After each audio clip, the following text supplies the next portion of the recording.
ഷാബു പ്രസാദ് ഈ വേട്ടയാടുന്നവരോടും വിധേയപ്പെടുന്ന സമരസപ്പെടുന്ന സമവായത്തിലേക്ക് വേഗം പോകുന്ന ഒരു സമീപനം അത്ഭുതം ഉണ്ടാക്കുന്ന ഒന്നാണ്. താങ്കൾ എങ്ങനെയാണ് അതിനെ നോക്കിക്കാണുന്നത്? അത് വഴിയേ അറിഞ്ഞോളൂ.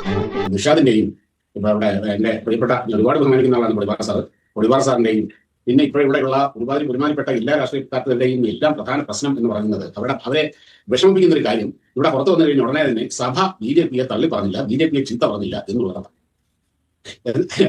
അതായത് ഞാൻ നിഷാദ് ഇവിടെ കിടന്ന് വികാരം കൊള്ളുന്നത് ആ സഭയ്ക്കോ സഭയുടെ നേതൃത്വത്തിനോ സഭയിൽ ഉള്ളവർക്കോ അതിന്റെ അനുയായികൾക്കോ ഒന്നുമില്ലാത്ത ആ ഒരു വൈകാരിക വിക്ഷോഭമാണ് നിങ്ങൾക്കൊക്കെ ഉള്ളത്.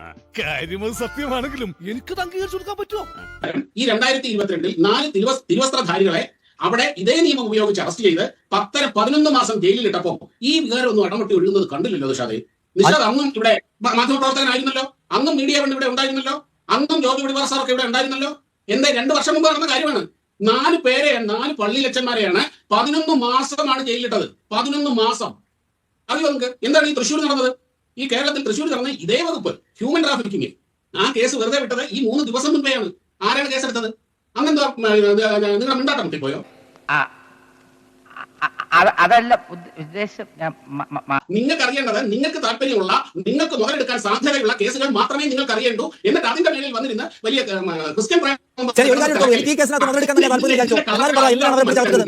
എനിക്ക് ഇതിനകത്ത് മാത്രം മുതലെടുക്കാൻ താല്പര്യം, വേറെ ഒന്നുമില്ല. എങ്കിലും ഷാബു പറ എന്തുകൊണ്ടാണ് കന്യാസ്ത്രീകളെ ഗുണ്ടാ സംഘത്തിന് തല്ലി ഒതുക്കാൻ കഴിയുമ്പോഴുള്ള സാഹചര്യം സൃഷ്ടിച്ചിരിക്കുന്നത്? ആ ഗുണ്ടാ സംഘത്തിന്റെ അതേ വർത്തമാനം അവിടുത്തെ മുഖ്യമന്ത്രി പറയുന്നത് എന്തുകൊണ്ടാണ്? അവസാന നിമിഷത്തിൽ അവർക്ക് ജാമ്യം കിട്ടാതിരിക്കാൻ അവിടുത്തെ ഭരണകൂടം ശ്രമിച്ചത് എന്തിനാണ്? അതേ വർത്തമാനം ആർ വി ബാബുവും ശശികലയും പറയുന്നത് എന്തുകൊണ്ടാണ്? അത് പറ. എന്തോ എങ്ങനെ നിങ്ങൾക്ക് ഇങ്ങനെ കിടന്ന് തിളയ്ക്കാനും ഇങ്ങനെ കിടന്ന് ബഹളം വെക്കാനുമുള്ള അവകാശം ആർ വി ബാബുവിനും ഉണ്ടെന്ന്. ഓരോ സംഘടനകൾക്കും ഓരോ വ്യക്തികൾക്കും അവരവരുടെ നിലപാട് പറയാൻ അവകാശമുണ്ട്. അത് ചോദ്യം ചെയ്യേണ്ട കാര്യം നിങ്ങൾക്കില്ല.